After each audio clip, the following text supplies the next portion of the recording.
Okay, so I see the recording has started. So welcome everybody to the last day of these lectures. So today we are going to talk about statistical physics. And in some sense, we are going to use the techniques that we have learned before to try and see some statistical properties of systems. Okay. So before we start, are there any questions from any of the previous uh, things that we did over the last few days?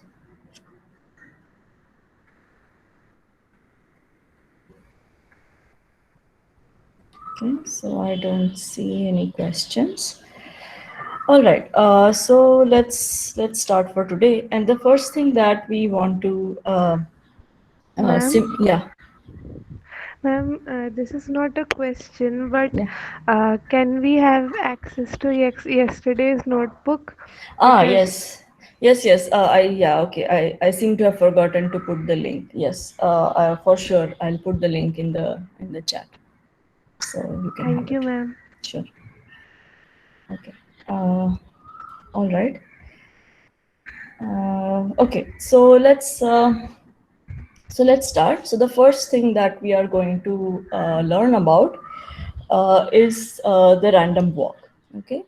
So the idea here is this: what we want to sort of simulate is the motion of, say, a particular particle in a box of gas. Okay, and this can be simulated very nicely by this principle called random walk, where you just choose an x. And so let's say we just have a two-dimensional box, then you just randomly choose x and y corresponding to certain properties, and that automatically gives you a realistic simulation of what the particle moves like. Okay, so if even if you do this completely randomly, it works. And the reason is, why does this work? So what we are going to do is we are going to sort of set up a classical system. So we now know how to solve for essentially new positions, right? Given you have certain original positions and velocities, we have learned how to sort of solve the differential equations corresponding to motion and to get new positions. So we are going to use just this knowledge and to try and see if we actually get random walk from realistic uh, conditions. So we can only do this for a box with some small number of particles, but let's see if we can do it. Okay. So the first thing that we need to do is, as we've been doing so far, we need to write a step function. Okay. So maybe it will be easier again if I write the equations in the Jamboard. So let me try and do that. Okay.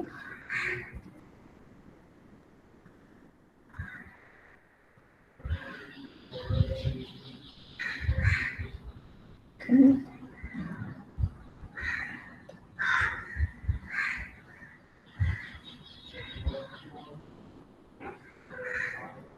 Sorry, it seems to be taking a long time to load. All right.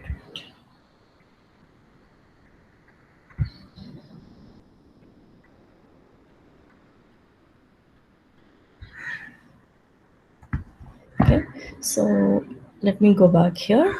Okay. Uh, right. So the first equation that we have is essentially, for some reason it doesn't work.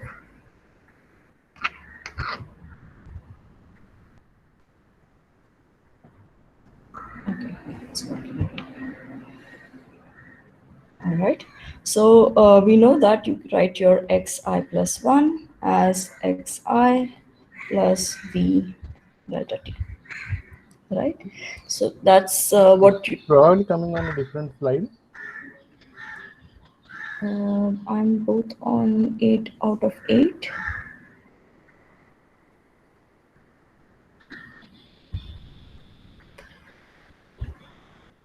All right, so this is yesterday's, and then I'm on the new one.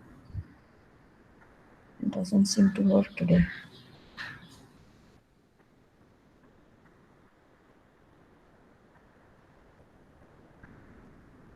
Okay, I don't know what is Ma'am, wrong with it. can you try on the yesterday sheet? On this one, Yes, maybe. no, I don't think it is updating. So I wrote something on here, but it does not seem to update it. Let me try and reload the board and see if that makes a difference.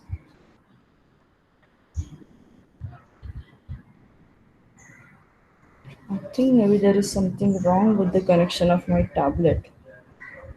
So it was also not opening the sheet before.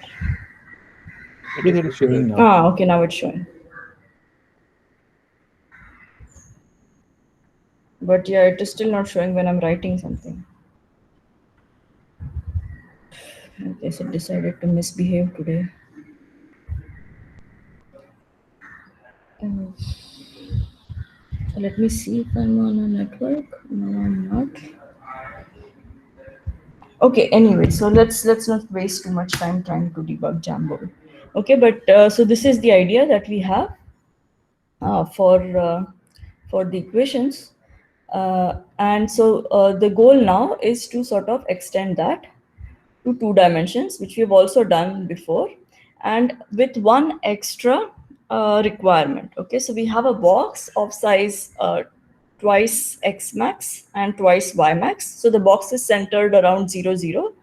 So x max is 1, which means it goes from -1 to 1, and similarly in x direction, and similarly in the y direction. Okay, so that is our box.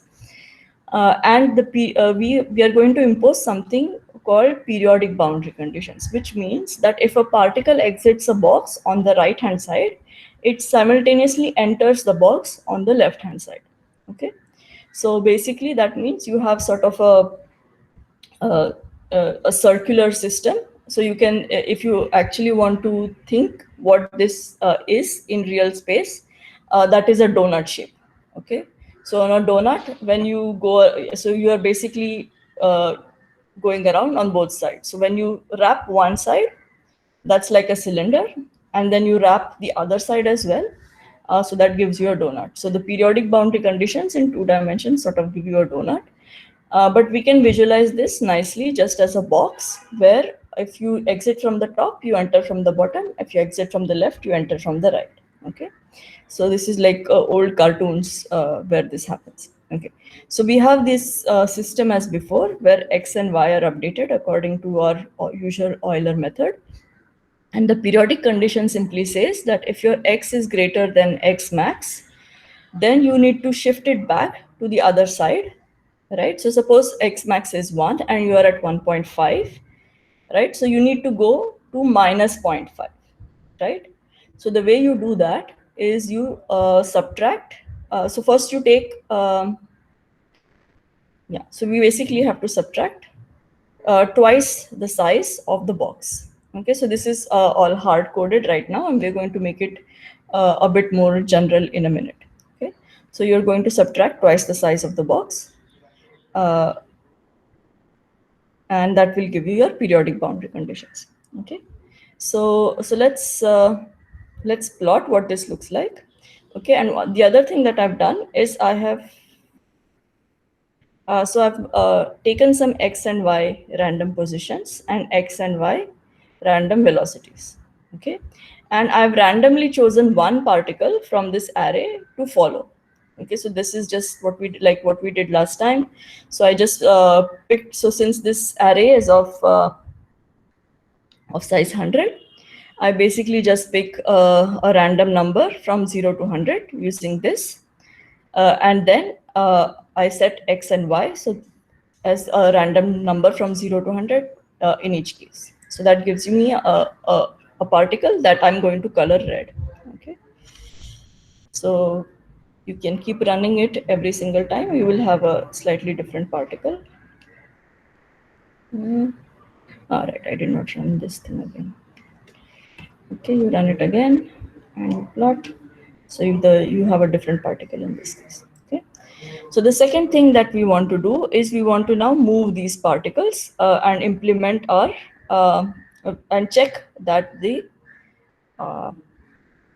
periodic boundary conditions hold. Okay, so this is again exactly doing the same thing. So these are just the initialization things. And now I've chosen two random particles. So one I'm going to color red and one I'm going to color blue. And we are going to just move it in time, okay, and see what is happening. Okay, so let's do that.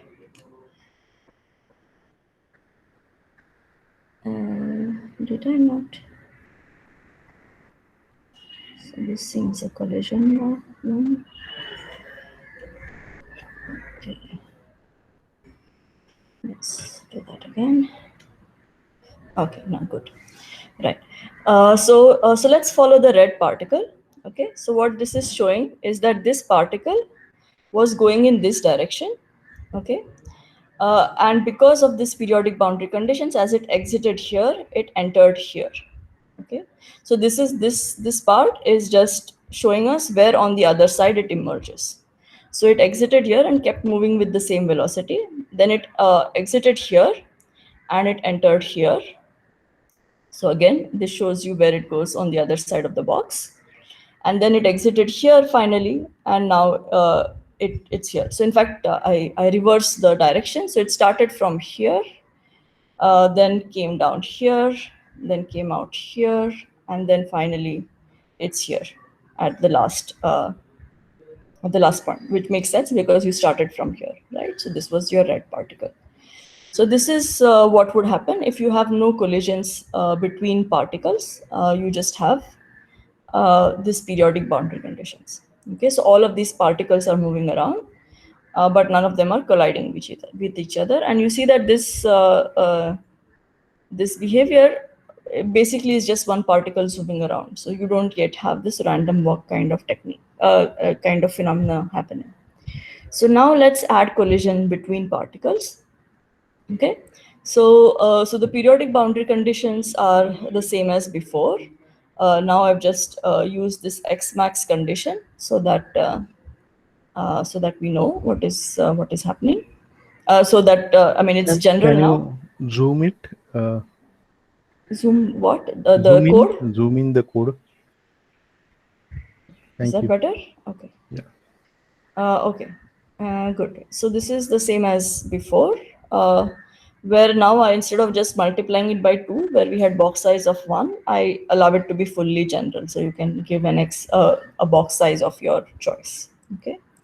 So that is the only difference. So this is the periodic boundary conditions like we did before.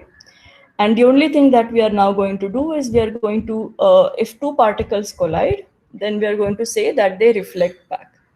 Okay. And we are going to randomly choose whether they are, so since these are point particles, we are going to randomly choose whether they reflect along x-axis. So it's like this, or along y-axis. So like this. Okay. So you just pick a random number, 50% probability for x and 50 for y. And the way you, so this is when you have two particles. So what you do is you sum over, you loop over all the particles in your range. And if they are at the same point, so this is how we check. So both x and y coordinates are very, very near. So I did not put 0, but I put a very small number, so 0.05. Okay. Then randomly you either flip their x momenta or their y momenta. Okay. Okay, so let's first test this out and then we'll come to the question. Okay, so now we are going to just repeat the same exercise as before, where we generate some 100 random particles. So again, I also did one more generalization. So this number of particles can now be set by hand. And then you generate the x and y coordinates and also the x and y velocities of these n particles, and randomly select the x and y for the red and blue particle that we're going to follow. Okay. Okay. So again, we have two figures.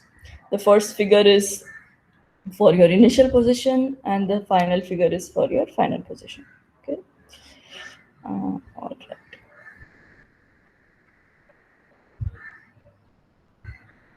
Right. So you draw the initial scatter plot, and then you do your time step. And yeah. Okay, so let's do that again. So I will show you what this looks like, because every time we run, it looks very different. So this was a nice example. So unfortunately, if it's zooming in, yeah, it doesn't always look that nice. But you can see, for example, in this case, you can see that there is these random walk-like behavior that you see. Let me increase the figure size, and then it looks slightly better. Let me go back to.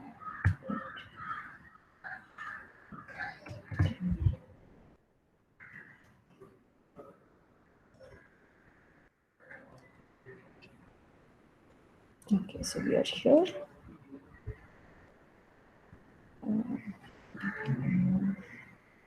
Okay, so maybe we can stick with this. So we had the blue and the red starting from here. You see that the blue has ended up somewhere else, and the red has ended up here. And the way it ended up here was not in a straight line, but it went and hit several other particles along its way. And then it exited from here. And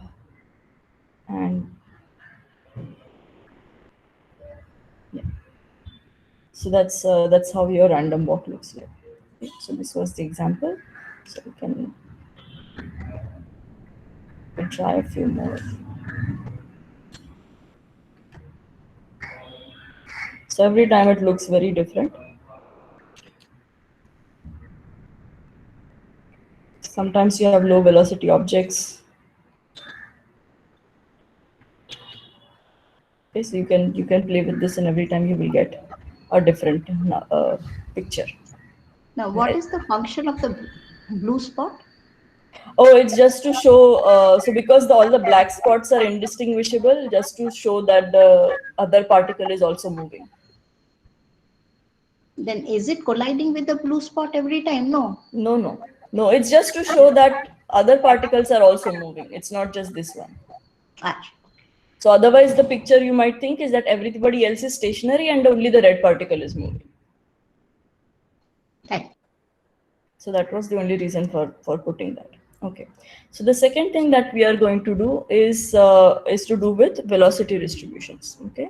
So since we started with completely random velocities, so if you plot the distribution of the velocities, you see that it is fairly flat. Okay. So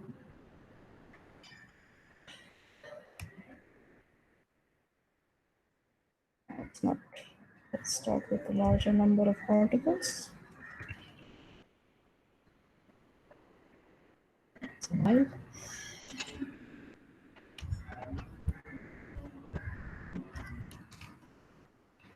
Yeah, so unfortunately, statistically, we don't have a large enough sample, and I don't want to go too large because then it takes a very long time to run the loop over all the particles. Okay, so when you have time, you can maybe run it with a larger number of particles, and you can check that the distribution of velocities in any direction, Vx, Vy, Vz, whichever you want. What happened here? Oh, we haven't chosen Vz yet. It's rather flat. So it's Vx and Vy for our 2D box. So what we are going to now do is to try and understand how to get the right velocity distribution for a system with a particular temperature. Okay. Yes, before that, Yeah. Abhijay has raised hand. So Yes. do you want to ask something? Hello, Abhijay. Sorry, it was by mistake. Okay, fine. It was by mistake. Okay, no problem. All right.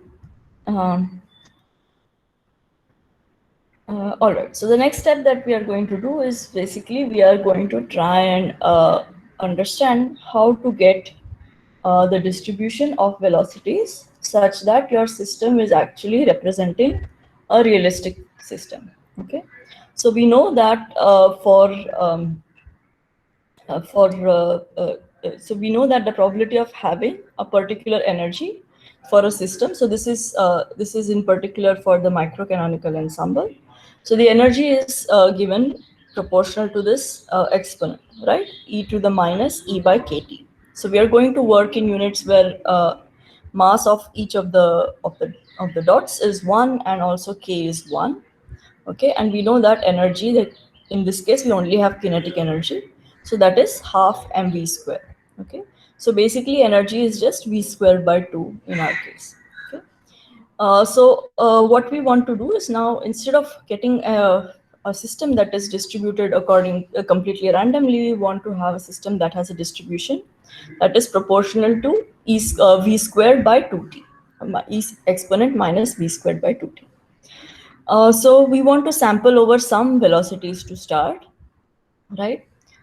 So this is what I proposed. So actually, this should be P max, not E max.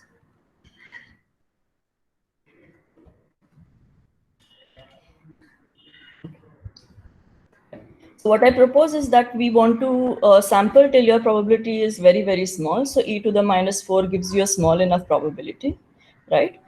So we can start with saying that we are going to sample first randomly between 0 and V max, and then we are going to throw away some of these velocities that we sample till we get the right distribution. So this is based on this acceptance rejection method that we also did earlier. Okay, so let's start. So let me start with 2, and I will show you the so what happens if we have 2. Okay, so let's start with some temperature. Let's say it is 1. I'm starting with a large number of particles in this case, because we are not going to do any of the random walking here. We're just going to generate some velocities. Okay, so you start with generating Vx and Vy randomly. Then you calculate the energy. Okay, and then remember, your acceptance rejection method was essentially where you want your the function that you want your probability distribution from. So you want that to be greater than a random number that you draw. So this has to do again with the fact that the probability distribution of uniform means that probability of x less than x naught is always x naught. Okay, so essentially that will give you the right distribution of whatever variable that you're trying to achieve. The other modification that we are doing here, so remember when you do Maxwell-Boltzmann, maybe I can, so since the Jamboard is not working, let me try and find something else that I can show you. Maybe Wikipedia is fine.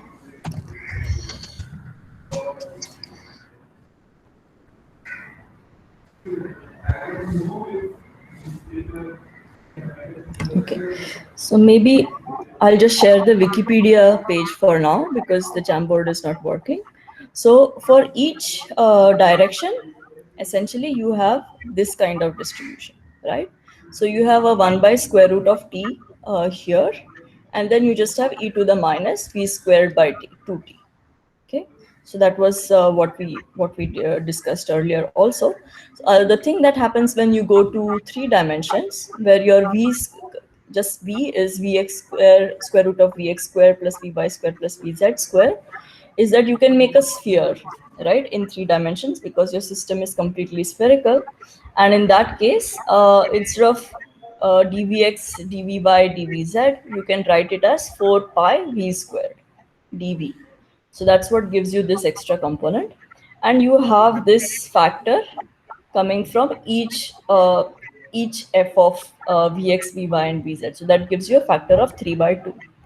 Okay, so this is what I wanted you to remember to understand the formulae that we are going to use. And I believe you guys also did some plotting of the Maxwell-Boltzmann distribution in one of your tutorials, right? Is there a question? There's one question on the chat. That shouldn't it be 0.5 Vx test square plus Vy test square? Sure, that's what we're going to use, obviously. But this is just the formula.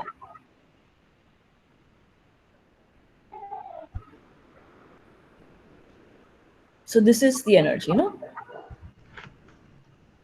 I think he was pointing that, that raised to it 2 is could be inside outside the bracket. bracket. Ah. Sorry. Okay, good.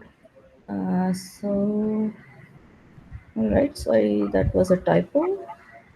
So I hope it has not screwed up this thing. Okay, no, it still seems to work. Okay.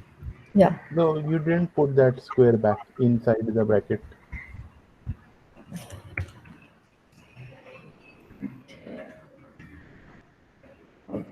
Okay.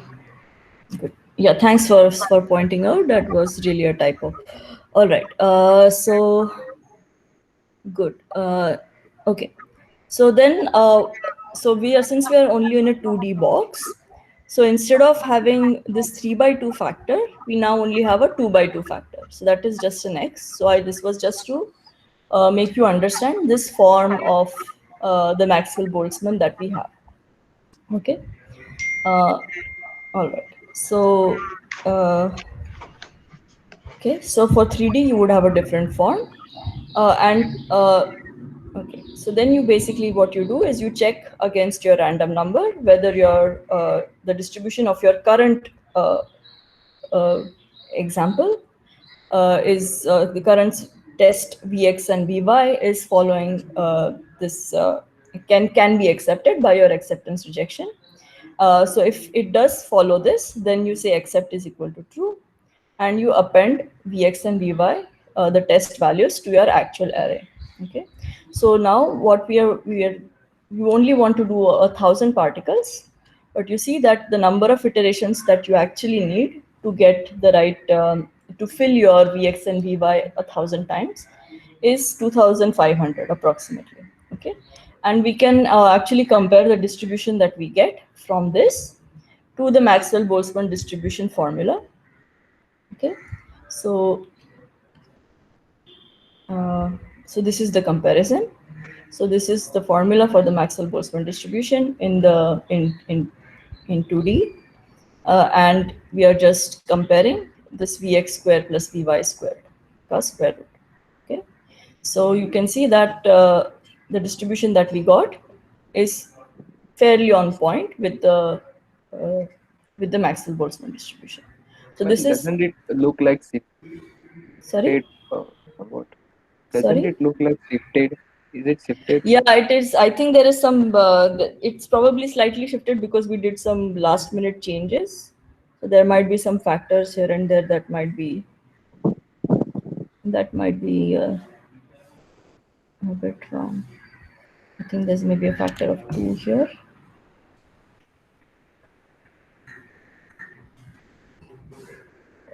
Shifting mode. Yeah, let me not do this online. We can fix it later, or you can look at it in the tutorial and figure out. No Yeah, problem. yeah. There's probably a normalization somewhere that needs to be fixed.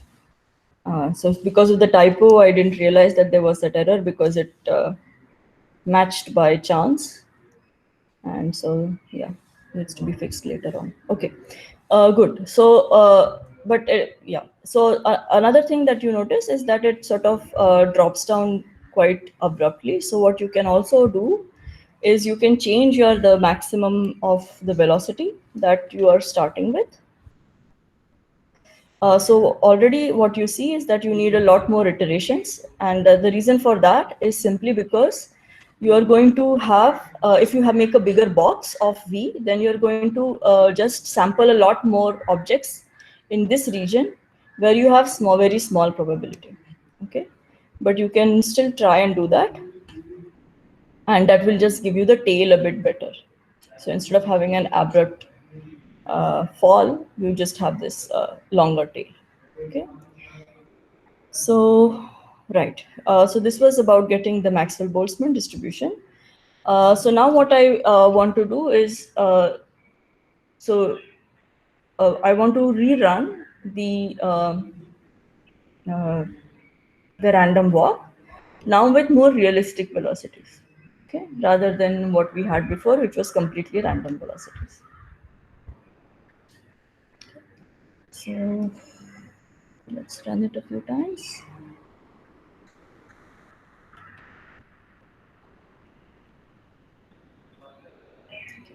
So you can see, first of all, already that you have a much busier figure. So not only is it crossing the box several times, but it is also hitting a lot of other particles. Maybe we can reduce the temperature and try again.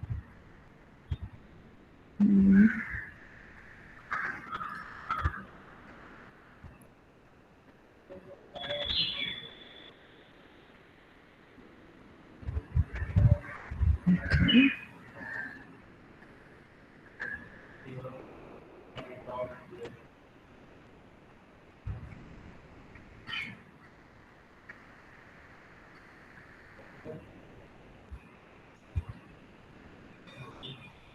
Okay, so we haven't put it in a.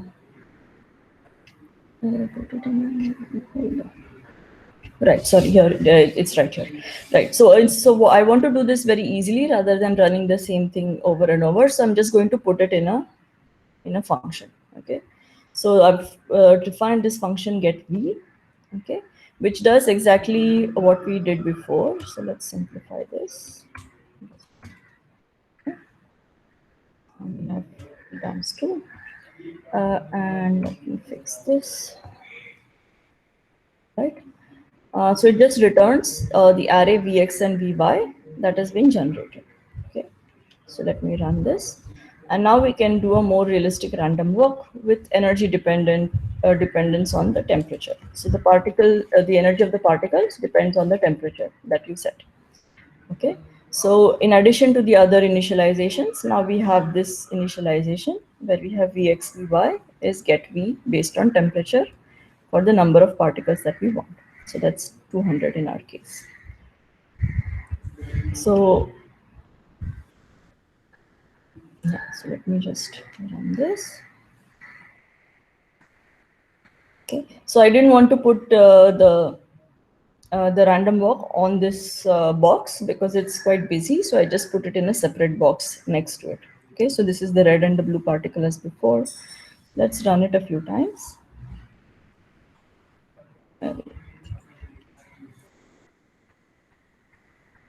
Okay, so when you run this, you see already that you have lots of zigzagging motion going on. So there are some hits, like for example here or here or here, but mostly it is just zooming around the box. So what you can do for that is you can either change the temperature, and you see that now it is not zooming around the box because its velocity is quite small, but you can see some random motion happening there.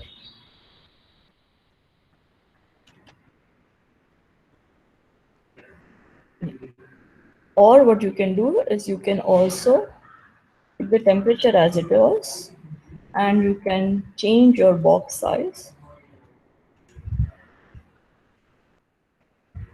Okay. So then it's not traversing as much. So it traveled for a bit, then it started hitting a bit of particles.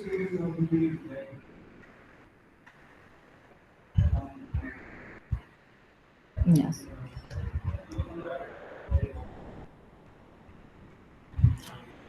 Okay.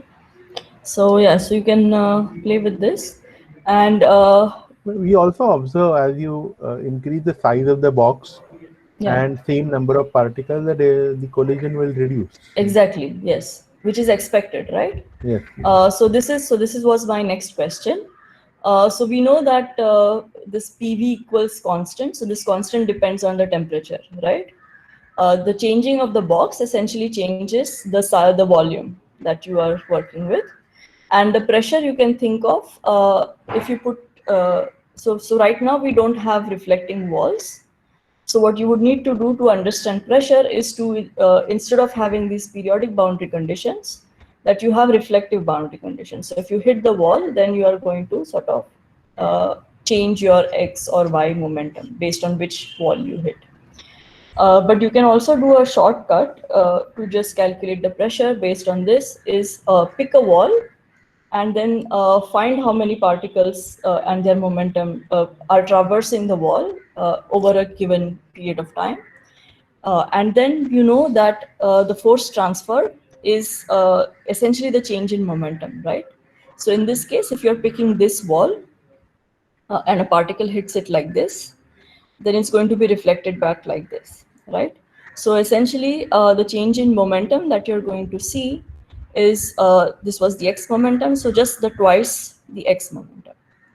So that is going to be your total force that is given on this wall by this particle times dt. Okay. So you can just average over a large time scale and figure out how many particles have passed through the wall. Just calculate twice their momentum, and that will give you a count of what the pressure is. And so you can test, so this is an exercise that I suggest, you can test this PV equals constant. Okay? So you can play with changing box size, you can play with changing the number of particles. So remember, this PV is equal to NKT, where N is your number of moles. But in general, it is just proportional to the number of particles. So if you double the number of particles, you expect your pressure to double also. If you double your volume, you expect your pressure to become that much smaller. Okay, so you can try this out. Okay, so then the next step that I want to show you is essentially going to 3D. So I mean, so this is something that you're now very well familiar with, right? The only additional thing that I've done is that in 3D, if you sample just completely randomly, then unfortunately you have a lot of inefficiency. So already you saw that in 2D you're throwing away a lot of Vx and Vy draws that fall in the very high velocity range, right? So what I've done is I've just taken, actually this should be a big number, 1000, and I've just picked out a maximum for this value of the Maxwell-Boltzmann distribution function, so that you don't have you don't sample arbitrarily large numbers of particles. Okay, so we can test this out again. This there is that same typo. Okay. Yes. And for Y also. Yeah.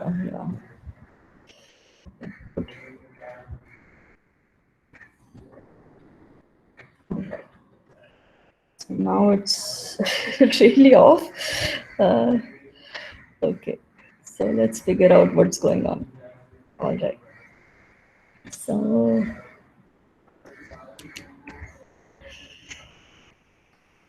this is your distribution. So remember, there was a v squared here. So E is v squared by 2. So there's a factor of 2, and then there is a 4 pi out here. So that makes it 8 pi. And then I'm dividing essentially by t times 2 pi, square root of t times 2 pi raised to 3. Okay. So this is your Maxwell-Boltzmann distribution. Okay, so let's do this again. Let's see what is happening. Okay. So this is we are seeing essentially the same thing that we saw before, where there is a slight shift, right? Is it because of centering of the bin? Centering of the bin and calculation of the Maxwell points are, you may have calculated at the beginning instead of center of the bin, something like that. Yeah, maybe there's a way of doing the histogram the other way around, but that's fine. Yeah, I don't know what the answer to that is. It looks like it is the centering of the bin. No, if you just center the bin, right, then you probably get the right distribution. Yeah. Okay, so there's so I've also written a function for getting 1D in just one dimension, right? So this is again an exercise that I would suggest that you can do, is you can try and get 3 1D distributions Sorry, ma'am. Yeah. Will you zoom in the code? Sorry. Right. So you can get 3 1D distributions or 1 3D distribution, and you can compare. So let me remove this. This is not very useful right now. And you can compare, okay, the two cases. Okay. All right. So the other thing that I wanted to explain to you is this idea of how if you cool a system slowly, you can make stable stable crystal structures. Okay, so so I'll explain first all the parts that go into it. Okay, so the first thing that we need is what is called this Lennard-Jones potential. So it is the potential is given by this form here. Okay, so it looks very unusual if you've never seen it before. So there's a component that is so R0 is some characteristic length for the potential, and there's a term that goes as 1 by R to the 12, and you subtract from it a term that goes as 1 by R to the 6, okay, with a minus sign. So we can just plot what this looks like over, so I've just made an interval that goes from say 0.9 to 5. You'll realize very quickly why I only went to 0.9. And I just calculated the potential over this range. Okay. So this is, why is, let me change the figure size again.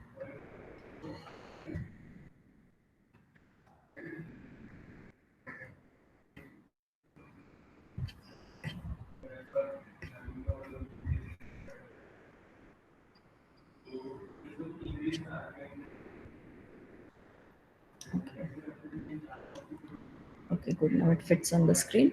So you can see that this is what the potential looks like. So what does this tell you? So if you are far, so this is the 0, 0 line, right? So if you're far away, the potential that you feel is almost 0. Okay. As you move closer, the potential that you feel is negative, which means that there is an attractive force. Okay, so particles that are a little bit further away, they see an attractive force and get attracted to each other. However, if they come too close, then they have this large barrier. So this is like having hard spheres. Okay, so you cannot really go very close to each other, because so this characteristic length R0 that I was talking about is essentially in some sense the radius of this hard sphere. Okay, so up to that point you are okay. If you try to go closer than that, then you hit this wall of potential essentially. Okay? So what I wanted to show you is if you put some particles into this and make, so for now when we were doing random walk, we only had the kinetic energy. We did not have any potential energy. What would happen if you have this kind of potential energy in your system as well? Okay, so for that I define a few helper functions. So the first one is just the distance function. So this is just for us to check later on what is the distance between some particles. Okay, so basically just prints out the square root of x squared plus y squared plus z squared. Okay, so that's just a check. And then what we want to do is we want to write a 3D step function, which to start with, let us make it collisionless, but with some potential. Okay, so you don't need to put collisions by hand where you change your velocities. What is going to happen is because of this potential, if you get too close, automatically you will have the effect of a collision. So let me put this in quotes because it's right. So so this was as before. The main thing that you are going to change is how to get the effect of the potential into your calculation. Okay, so this is something that we've done, for example, in the gravitation notebook, right? So what we did was we calculated the x, y, and z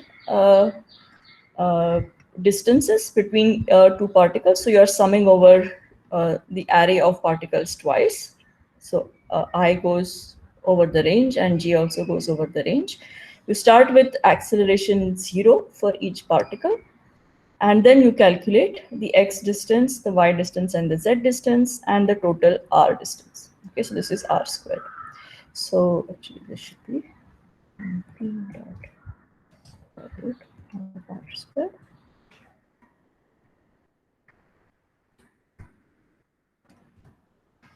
Okay, so you do that. So this was just for me to check what the r distances are like, and then you give your acceleration as essentially dv by dr. So that is the function that you calculate based on your potential. So you can calculate what your dv by dr looks like. And then you input your r squared for this particular particle, and the typical length that I'm choosing for this case is we don't want it to be exactly the same as box length, because then even if your particles are over toward the edges of the box, they are always going to be repelling. So we want the characteristic length to be something like half the box length or even smaller. Okay, so let's start with box length by 2, or maybe we can do box length by 10. Okay, so it's a very small small characteristic, and then we will just choose a higher box length so that that things work out. Okay, so then you calculate the contribution to the acceleration from each of the particles. So remember, if I equals j, that is, if you don't then you don't calculate this, which means you don't calculate the effect of potential from its own self. Okay, so you are going to just sum up this factor a that you got times this gives you the direction vector essentially. So whether it is towards you or away from you, and so on. Right? Okay, good. So that gives you x, y, and z, and then we know that your this can also go out.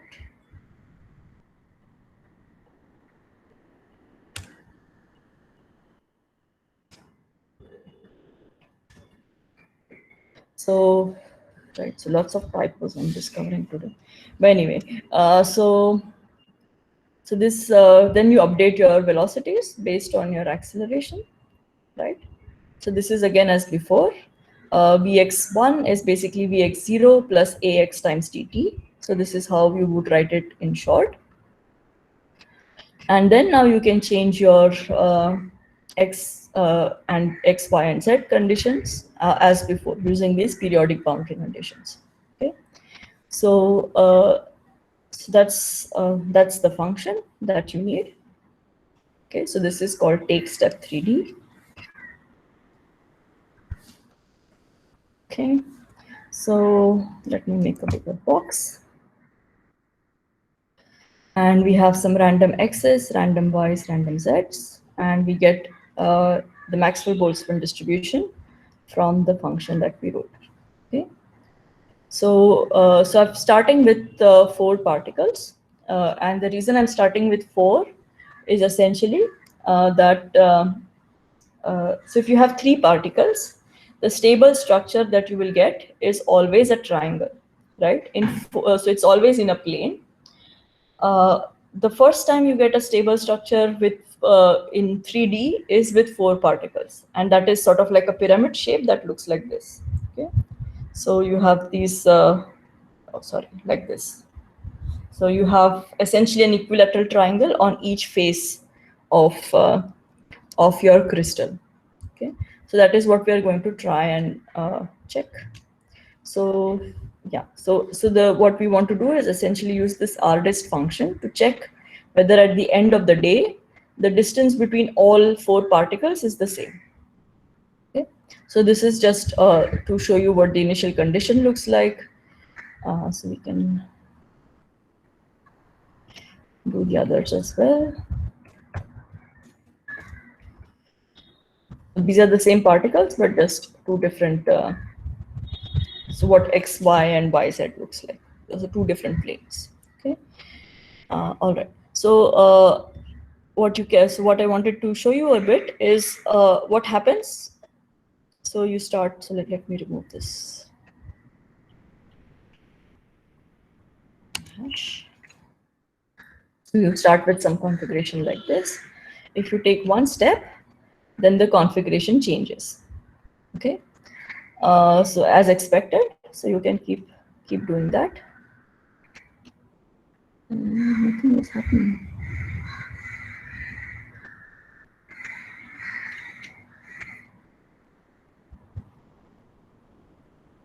Okay, let me check what is happening.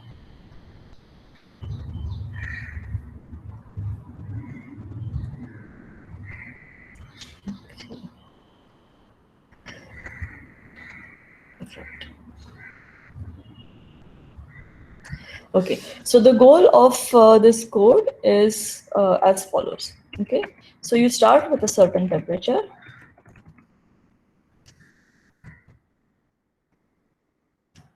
Okay, you run the step for a while. Then you reduce the temperature.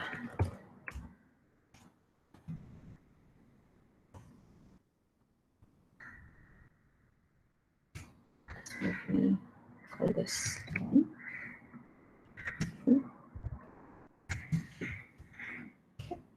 And then for repeat 2. So if you start with a high temperature where the particles have a lot of velocity, so they are just moving around, and then when you cool, your velocity becomes smaller and smaller and smaller, and because of this potential, you will essentially find what is the word? An optimal distance between all of the particles. So that is the goal that we are trying to do. So let's try and run this for a few options. Okay. So let's. Okay. Yeah. So.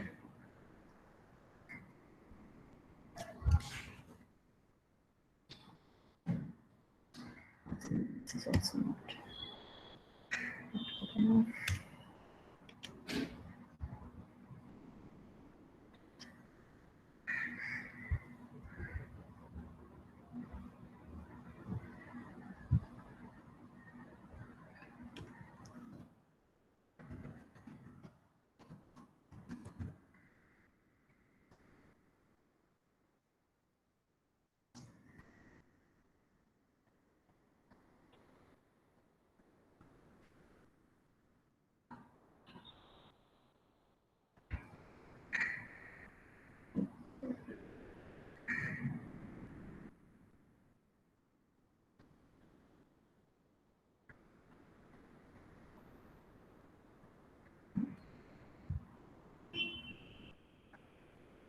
Okay, then we should. We can do this. Average. So what I want to show you essentially is how the average velocity changes. Okay, so let's say sum x, right?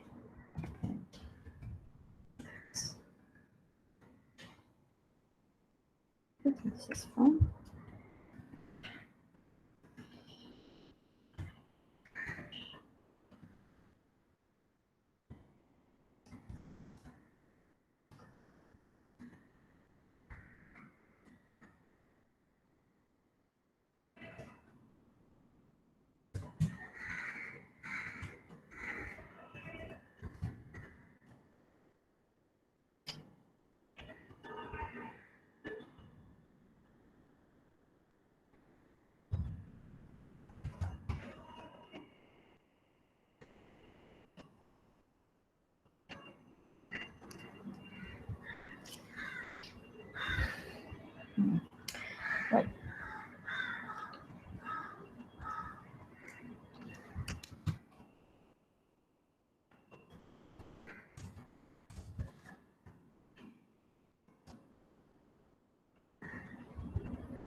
Okay, so this seems promising.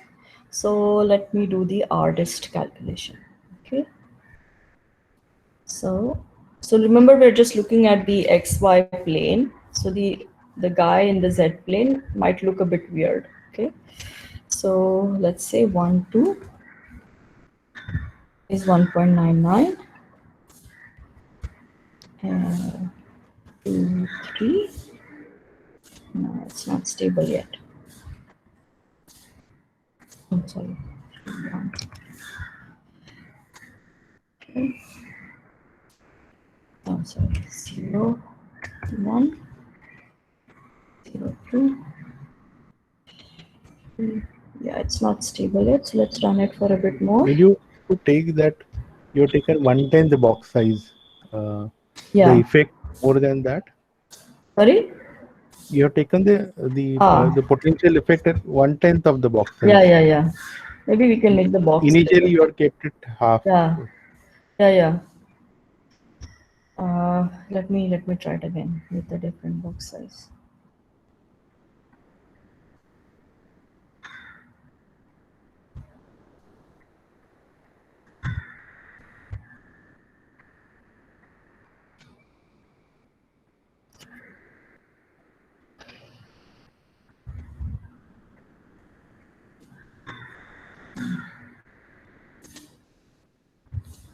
Let me first just write a function to make it easier.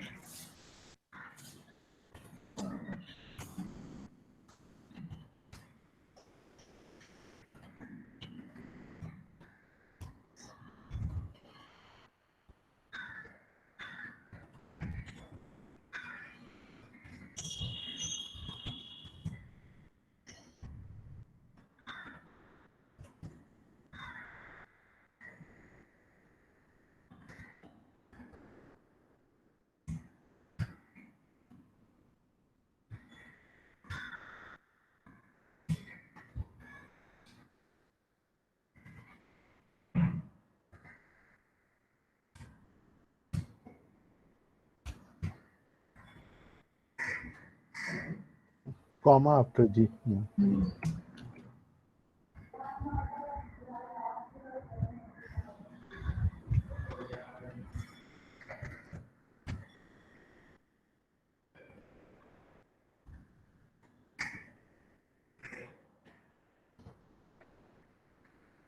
So at least now.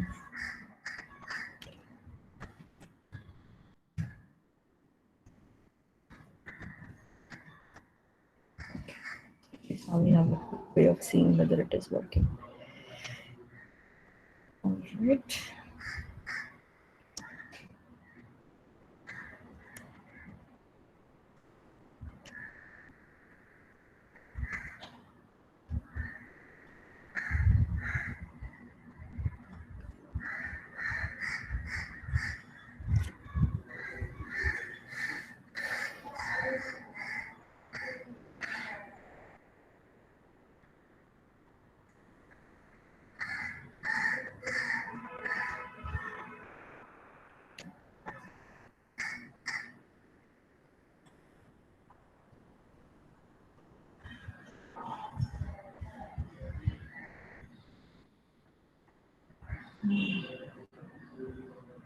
So it's getting closer.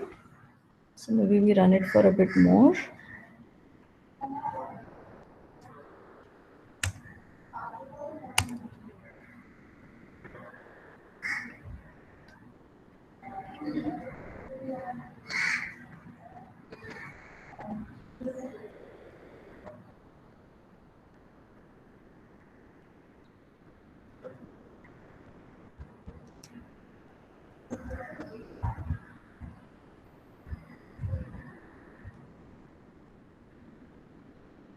Yeah. I'm sorry. Okay, so this is not good. So it hit an instability somewhere. Okay, so let me stop this.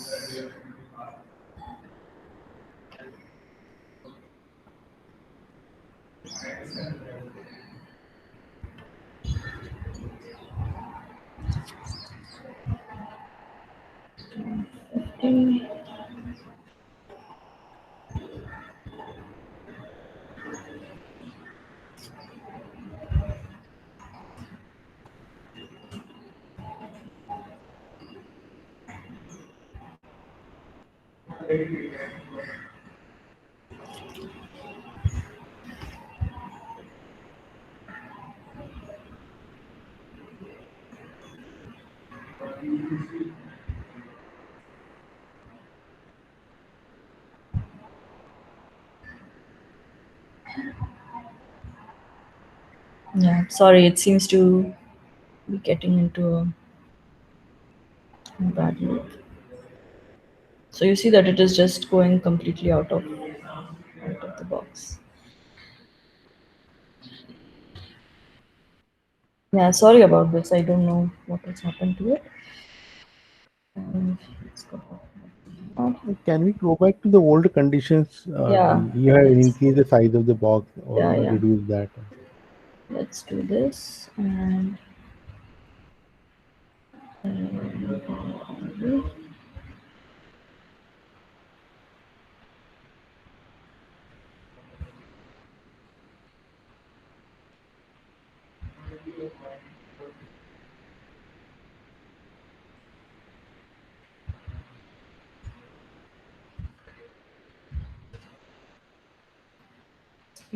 sorry.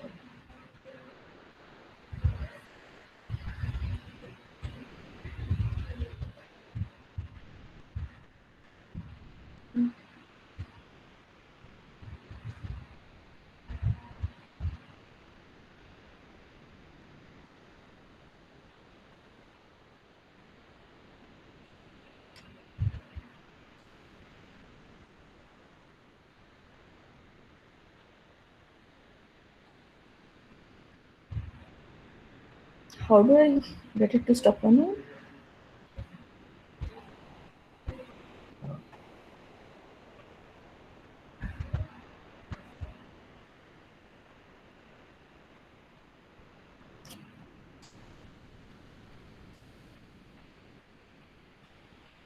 It still seems to be running.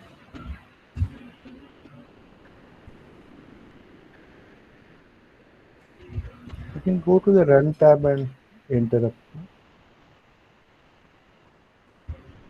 No, the kernel. Kernel, Yeah, kernel. I did that, but it does not seem to have worked.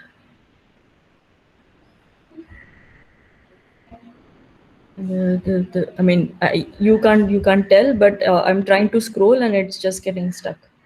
Yeah, or maybe restart the kernel, saving this. Okay.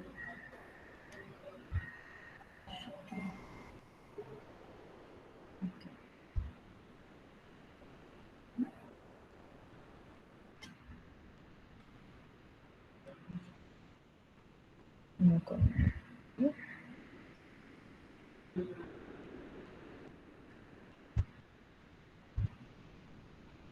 Okay, good.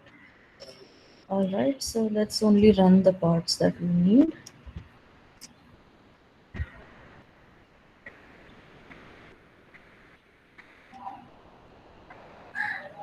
So we need a 3D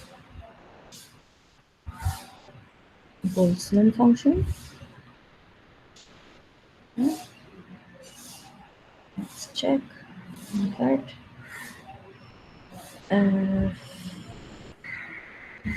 This.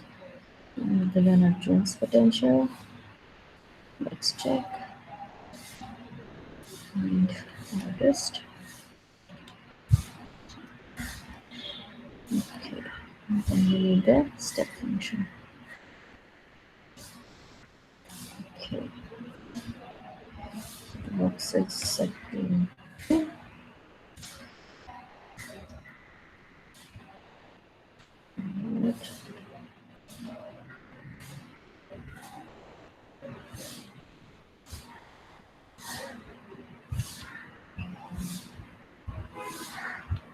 Is the temperature too high for box No. So size? then in this case, what happened was, since I'm randomly setting the X, Y, and Z, in the initial Okay, condition, sometimes it comes too close, right? right. Because you're just Yeah. randomly choosing some X's. So then you just need to rerun again to get a more sensible answer. Okay. Okay. So yeah, maybe that's what's okay. So let's try again. Okay, so this also started very fast, so let me stop. So maybe it makes sense to first let me decouple these guys.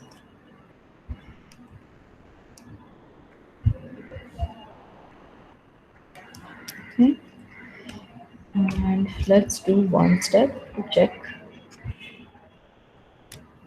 that it's not a bad configuration. It seems to be working.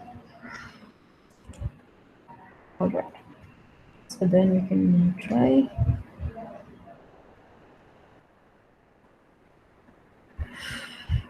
Just okay. I'm sorry about this. I think maybe I should work on this and get back to you.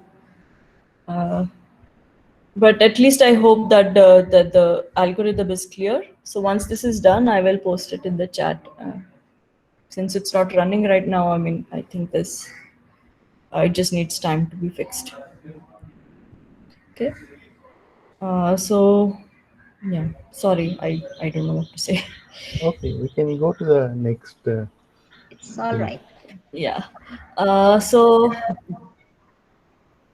all right. So I think I'll end here for now because what I wanted to show you was just to change the number of particles and show you different Yeah. We will just structures. summarize this part, this Yeah. exercise. Yeah. Sure. Okay, so let's summarize. So the idea is this, that you start with a few particles in a box that are distributed according to that are given velocities according to the Boltzmann distribution, right? And as you so this setup and this potential in particular describes uh, elements like noble gases which don't have any electric charge. So there is only a very little, very weak interaction between them, right?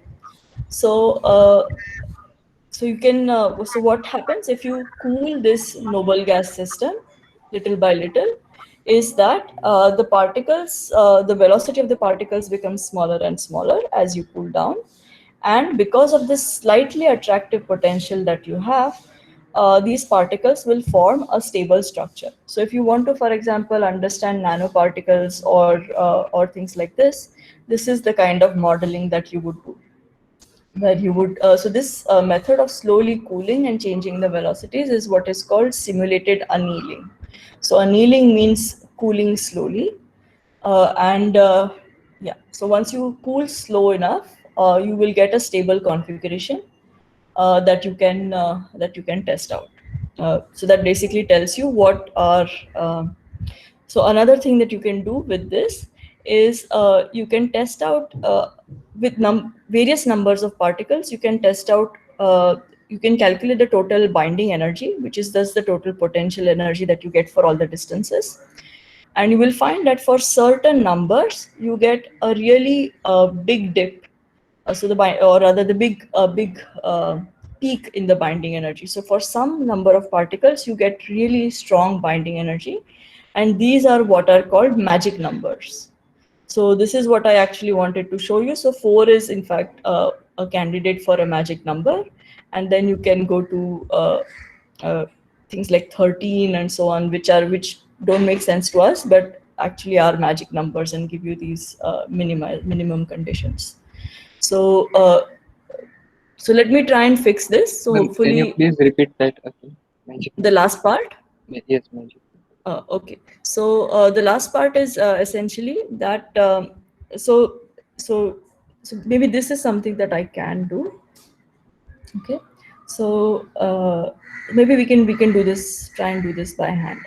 Okay, so we know that, for example.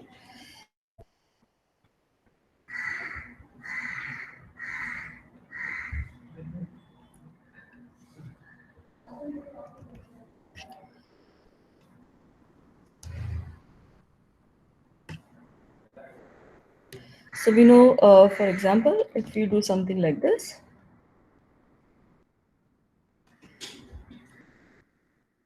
And let me do this correctly.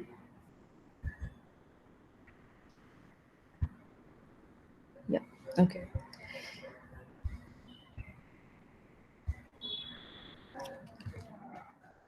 You can see that if you are in the right range for the distance, you get this negative potential, right? So if you make a configuration of particles, say where you have 3 particles, so let's say x is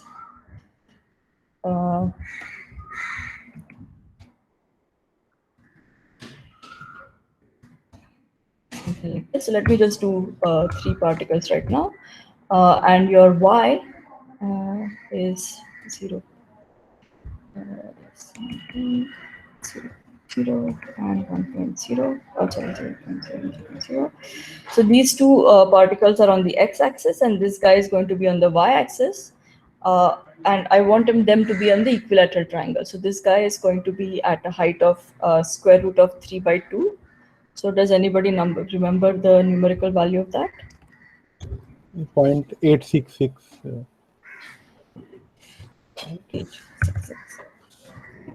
It's like this. Okay. So then what we can do is we can calculate this RDist function for all of these.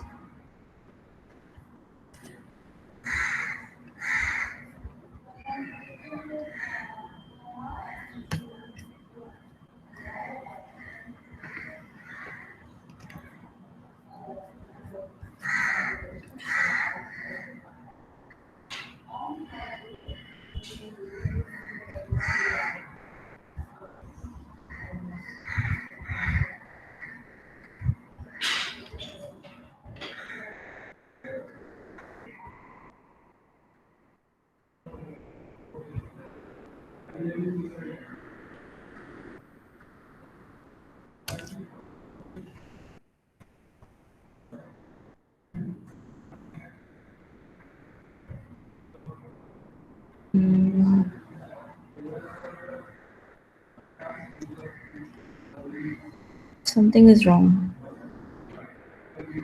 Should this not be Yeah. 3? That RDist has many variables, no? It's x, y, z. Ij is just a loop over the particles. Okay. X, y, and z. But what is the length of I? Length of Wait, X, this is length no, of hold X. on, no, it's my mistake. It's my mistake. Right. Okay, now it works. So right, so the length, the side of the triangle is 2, not 1. That was the mistake. So it's 2 times square root of 3/2, or rather just square root of 3. Okay, so now everything is a distance of 2 away, right? And what you can do again also is you can print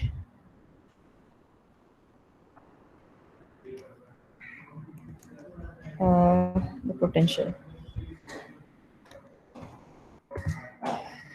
Because actually I should have minus 5, 0.5.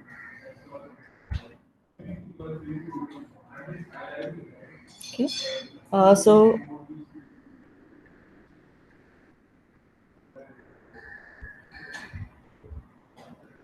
okay, maybe I can just say it That in words. potential function you just calculated RDist only. Yeah, d.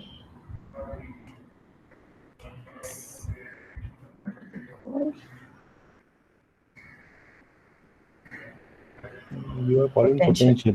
Yeah.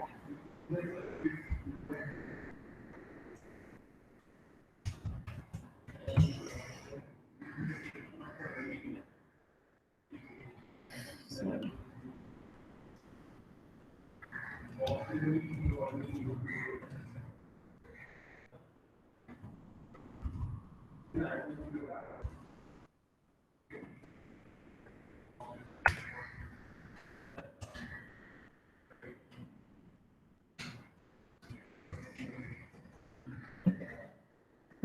So you can see that for this particular distance configuration, you have the potential is almost 0 for each of these cases. So if you sum them up, your potential is still going to be 0, right? However, if you move them slightly away, so let me move this a little bit. This guy, let me keep it where it is. Then you see that the potential is negative. Okay, so let me make a V dot equals 0.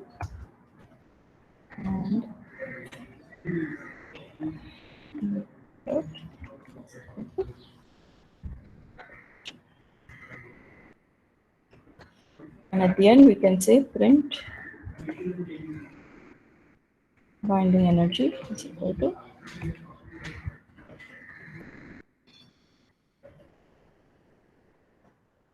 So you can see that you have some high binding energy, some non-zero value of binding energy now. Okay, so if they were all exactly at 1, then you would not have any binding energy at all. However, at certain specific distances,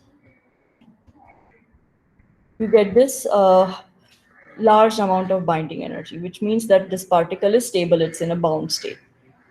Okay, so I chose the number 3 because it's an ideal candidate, but you can do this with 3, 4, 5, 6, and 7. And if you plot binding energy by the number of particles that you have, you will find a graph where you have certain dips. Okay, and these dips correspond to the cases where you have particularly high binding energy because you form these stable configurations. So you, for example, in this case, we had an equilateral triangle where all 3 particles were equidistant from each other. So for 4, it works as well. But if you put 5, then you cannot actually find this configuration where all particles are exactly equidistant from each other, right? So you will make some configuration, but it is not perfect. So that is why when you calculate this BE by number of particles, that number is still a little bit high. So 13, when you mentioned, Yeah. does it represent to FCC, 12 nearest neighbors and central particles, something like that? Yeah, something like that. Yeah. Well, yeah. Yeah. So something like this. Yeah. So you will get these nice, nice magic numbers. So these number of particles where you get these dips are called magic numbers. Ma'am, can we do that same for the nucleus, like that also Yeah, magic yeah. numbers, right? So So yeah, I instead of know. here configuration, there is a combination in nucleus of neutrons and protons. Mm-hmm. So we can do Yeah. something like that. Yeah. So in fact, this Lennard-Jones potential, I forget. I think it is probably also used for nucleons, and then you can get some magic numbers from that as well. So the main thing that you need here is a potential between the nucleons, right? So if Yes. you can write down the potential, then you can figure out the magic numbers. Okay. I Yeah. will try on that. Yeah, sure. Okay, so I really apologize for this last minute hiccup Yeah, that but we've the had. idea is clear now, Yeah. how it can be. Yeah. So yeah, so let me try and fix this, and I'll probably get back to you before your afternoon. And then tomorrow, since you have some time, then maybe there can be the demonstration of this thing working. Yes, surely, sure. Okay, good. So maybe yeah, we end for here for today. Yes. Atul? Can I ask a question related to yesterday's work? Yes, of course, of course. I just wanted to know how exactly did you draw the wave packet? You took e to the power kx, k different values. Let me show you the notebook, and then it makes it easier. Okay, so this was the wave packet one, right? So so the actual wave packet that we drew is down here. So the way we constructed this wave packet, if you remember, is essentially we took some Gaussian distributed k values, right?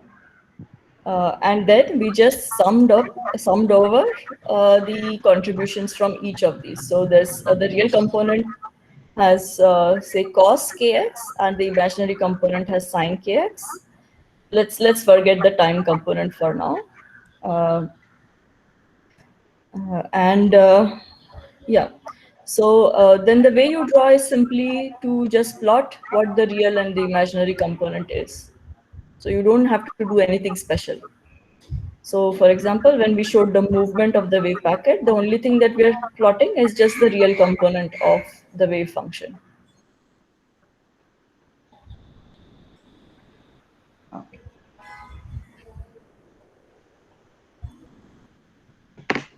Thank you. Yeah, sure.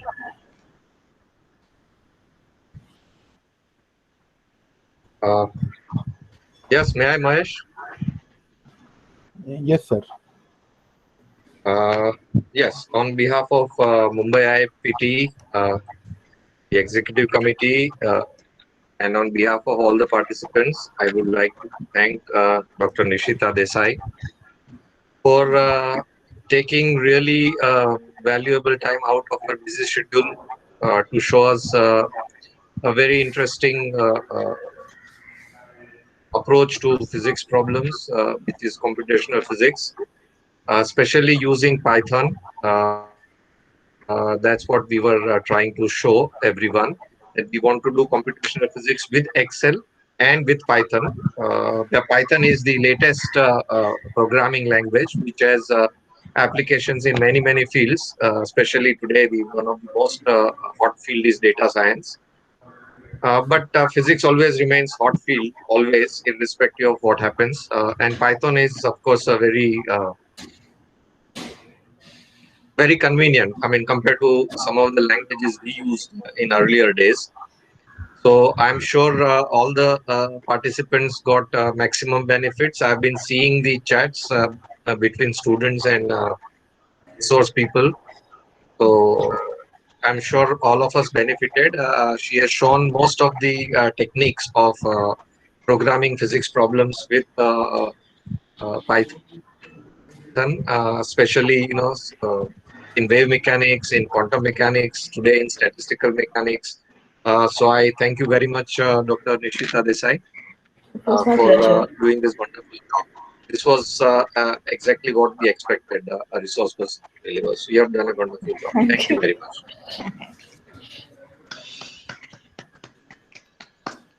Yeah, thank you, madam. It's This was extremely really, wonderful all throughout the yes. week. Thank Thank you you, so ma'am. much. Thank you. Thank you. It was my pleasure. Yeah. Yeah, it's sad when the last day doesn't work out, isn't it? It should. Ma'am, tomorrow morning, No, you no, I want to specifically, say had to something, discuss. Mahesh, here. Yes, Mahesh, I please. want to say something here. Yeah, please. Yeah, see, normally students think that teachers do everything, it happens because teachers are expert. That's never the case. We also have our own struggle of arriving at how we do it. And students always think that teachers are finding it easy and we find it difficult. That's never the case. Okay, so even teachers have to struggle, and she has been very busy. Otherwise, I'm sure many things she has already worked on before she showed. But something happens that she tried showing it here, and there was a bit of adjustment struggle. So students should take it from here that every time you don't expect teachers to answer, but you also have to struggle and arrive at the answers yourself. So there is nothing wrong in whatever has happened. This is what should happen actually, so that students should also see that they shouldn't expect everything from teachers, because teachers also have to struggle to arrive at the answer, and they should also struggle. There is nothing wrong in the struggle. So nothing wrong. It's Thank you. perfectly all right. That was very kind of you to say. Thank you. All right.